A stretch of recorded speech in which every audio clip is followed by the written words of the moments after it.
Salve, salve, galerinha. Estamos aqui mais uma vez para a leitura da newsletter do Ciro Gomes do Brasil Desvendado. Lembrando sempre que é importante financiar uma corrente de opinião independente. Então acesse cirogomes.com.br e acesse lá. Vale super a pena. Pô, Tamir, não tô tendo dinheiro, mano. Tô quebrado agora, tô duro. Relaxa, cola aí. Que aí eu já assisto com você, eu já leio pra vocês na segunda-feira, tá bom? Quando ela sai de segunda-feira, né? Eu leio sempre um dia depois que ela sai. Geralmente, beleza? Só colar que já vai estar lá, disponível. Bora lá, então. Número 64, quarta-feira, dia 2 de outubro de 2024.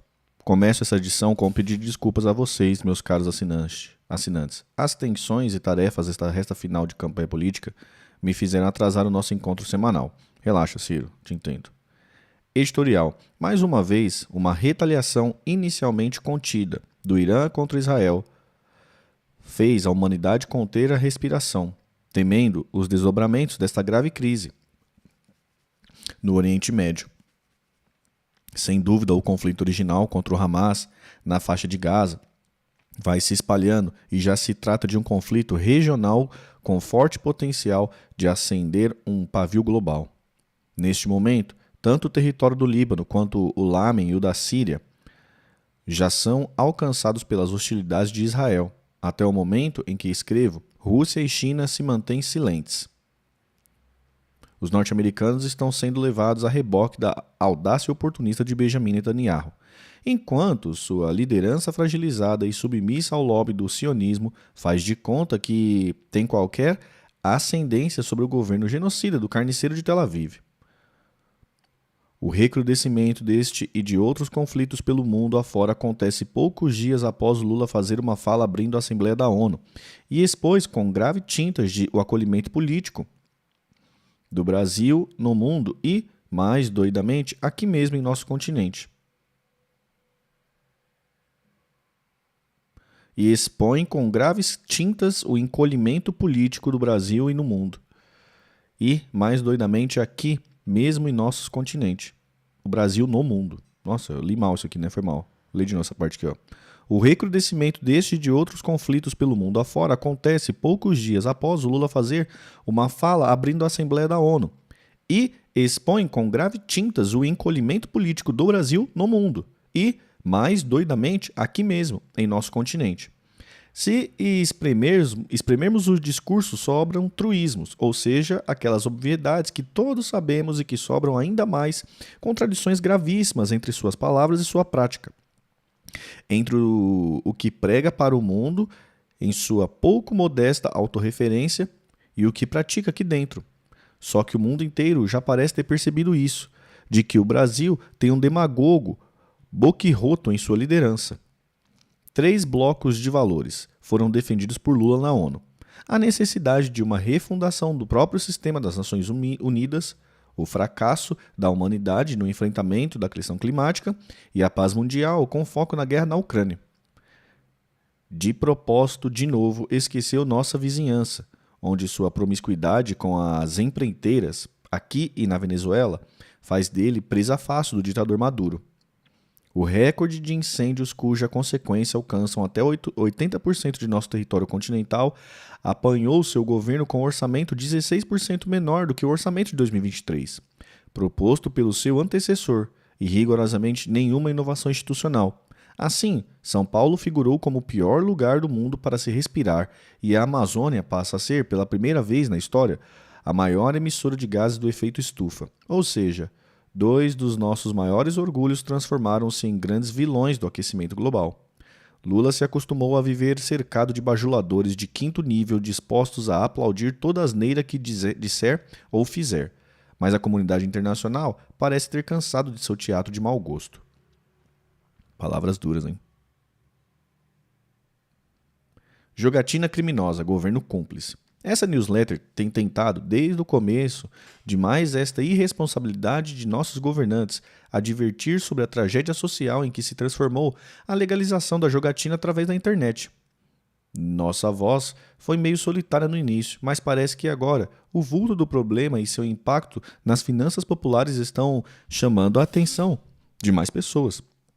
Surpreendentemente, Até o atual presidente do Banco Central entrou no tema, divulgando o estudo para lá de constrangedor. Quando comecei a denunciar essa esculhambação que o Lula e o PT deram ao Brasil, diziam-se que os valores jogados pelo povão eram de mais de 2 bilhões mensais. Pois bem, pelo estudo do Banco Central, este valor já alcança 21 bilhões por mês, o que daria estonteantes 252 bilhões de reais por ano. Gente, sendo corretos esses montantes, nós estamos falando da mais grave tragédia coletiva da nossa história, pois este valor é maior que 10% da massa salarial do país. Mas o PT e o Lula só quiseram prestar atenção a outro número, muito chocante também. Segundo o Banco Central, nada menos do que 3 bilhões de reais saídos do Bolsa Família foram usurpados pelas tais bets. Nome bonitinho e pedante para arapucas montadas para assaltar a boa-fé e explorar o vício das pessoas.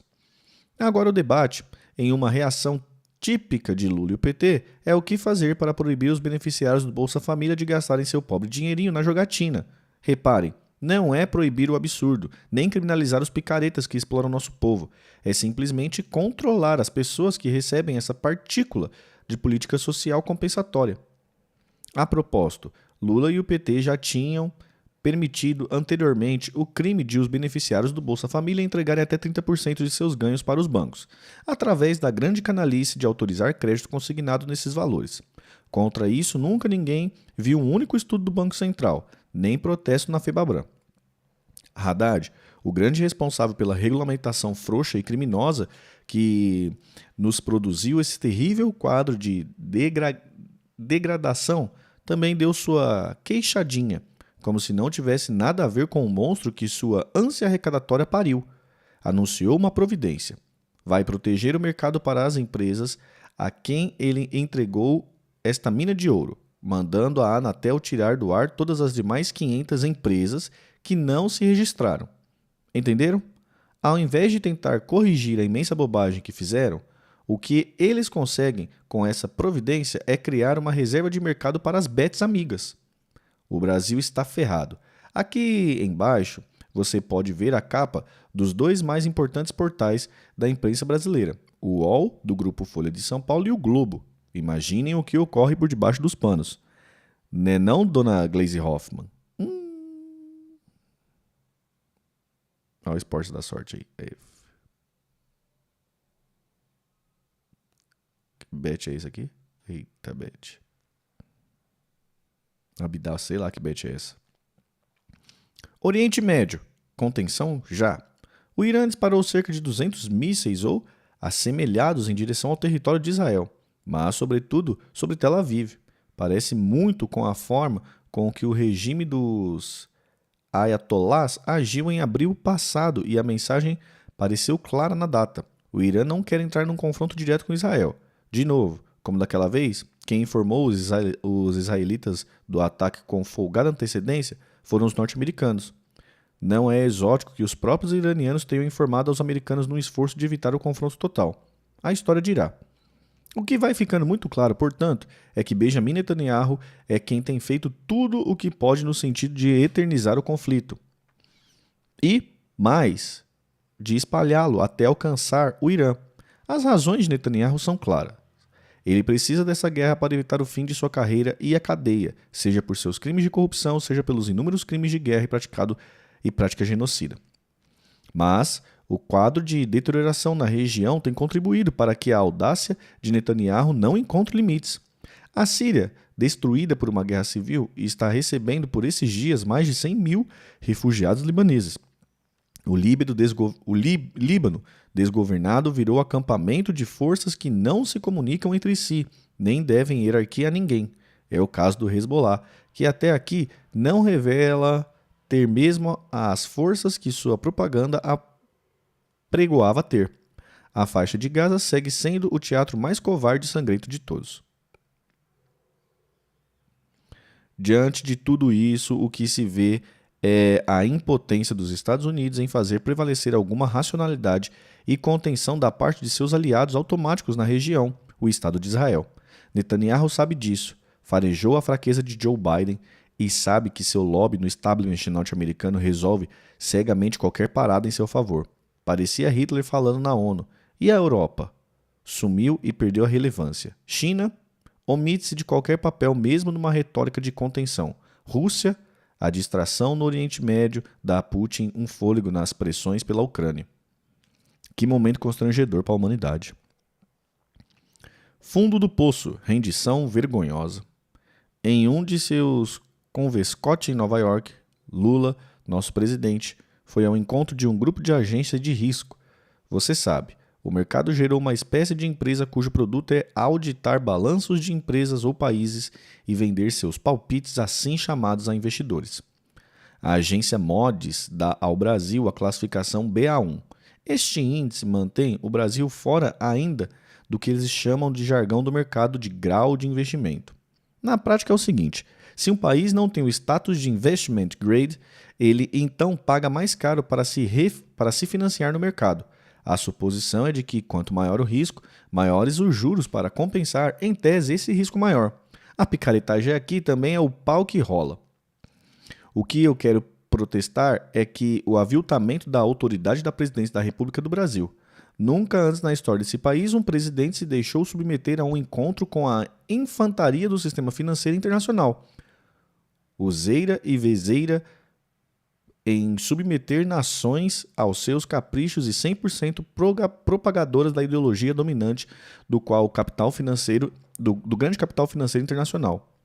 Para que esta conversa? Que promiscuidade é essa? Se fossem sérias, nenhuma conversa poderia influenciar seus pareceres técnicos. E se não forem, uma passada de olho na turma que Lula reuniu na crença autorreferente da sua capacidade no encanto vai revelar que todas, escutem bem, todas essas agências estavam subornadas na crise de 2008 e falsearam seus relatórios para encobrir as fraudes monstruosas que resultaram na crise do subprime. Mais recentemente, e aqui mesmo no Brasil, elas estavam por trás da falsificação dos balanços impunes e escandalosos das lojas americanas. É com essa gente que Lula anda? E as contas brasileiras? Esta semana o deputado Mauro Benevides Filho deu uma entrevista para o jornal O Estado de São Paulo. Duas coisas me impressionaram: a segurança intelectual do deputado cearense e a renitência exótica do repórter em repetir o ditado do mainstream, ainda que confrontado com clareza dos números. Para todos entendermos, o tema é o equilíbrio fiscal. A tese que sustento há anos é de que Mauro Benevides Filho, PhD em Vanderbilt, evidencia nessa notável entrevista é simples. Não há superávit primário possível que iniba o crescimento exponencial da dívida pública, se não houver controle das despesas financeiras, leia-se, juros. Entendamos com uma lógica doméstica. Ao fim do mês, você, ao receber suas contas, exclui a fatura do cartão de crédito ou boleto do crediário? Claro que não. Sua receita mensal tem que ser capaz de honrar todos os seus gastos, sejam eles o aluguel, o supermercado, a farmácia e também as prestações e faturas que vencem naquele mês. Se der para pagar tudo e sobrar um tiquinho, poupa ou investe. Se não der, a diferença vai para a dívida. Perdoem repetir esta que me parece ser uma enorme bobagem pela obviedade, mas é o que a mídia amestrada pelo sistema financeiro teima em não entender ou, se entende, teima em desconsiderar. Este ano o Brasil vai incorporar à sua já preocupante dívida algo ao redor de 900 bilhões, isto é, mais de 8% do PIB, num único ano. Neste caminhar, a dívida vai galopar para valores muito difíceis de serem honrados. Lê aqui a entrevista. Tá, beleza. Rapidinhas. Como se sabia, o problema da Argentina é muito mais grave do que a simplificação grosseira que Milei parecia crer. Mais de 50% da população portenha já caiu abaixo da linha da pobreza pela primeira vez na história moderna. E ladeira abaixo vai a popularidade do histriônico presidente. Conversa fiada e ideologia de quinta categoria, vendida como ciência boa, tem prazo de validade. 2. O quilo de café bateu em R$40 e tudo indica que vai subir mais ainda. Consequências da estiagem dos incêndios. Qual é o efeito da taxa de juros aumentada sobre o preço que estão subindo por causa do clima? Nenhum. 3. Esta é de lascar e revelar o colapso da administração pública brasileira. Todos sabemos que, ao lado da saúde, o problema da segurança pública é o mais grave na percepção popular. Pois bem, vejam esta. Entre os anos de 2019 e 2023, os estados e o Distrito Federal executaram apenas um pouco mais da metade, 51% de todos os repasses feitos pelo Fundo Nacional de Segurança Pública. Pior, no ano passado foram executados somente 9,3%. Os dados são da plataforma Segurança Transparente do Ministério da Justiça. Caraca. Merece aplauso. O povo gaúcho, que após 5 meses do desastre das chuvas, seguem firme na tentativa de reconstrução de suas vidas, mesmo que com um parco apoio do Estado e do governo federal. Merece vaia. As ameaças que Eduardo Moreira e o ICL estão recebendo de um site de acompanhantes que se investigue a fundo. É bom ficar de olho nas eleições que acontecem domingo, que sejam em paz e que a sabedoria guie nosso povo. Bom, pessoal, foi essa a leitura. Espero que vocês curtam o vídeo, se inscrevam no canal, porque isso é muito bom, me ajuda bastante. Demorou?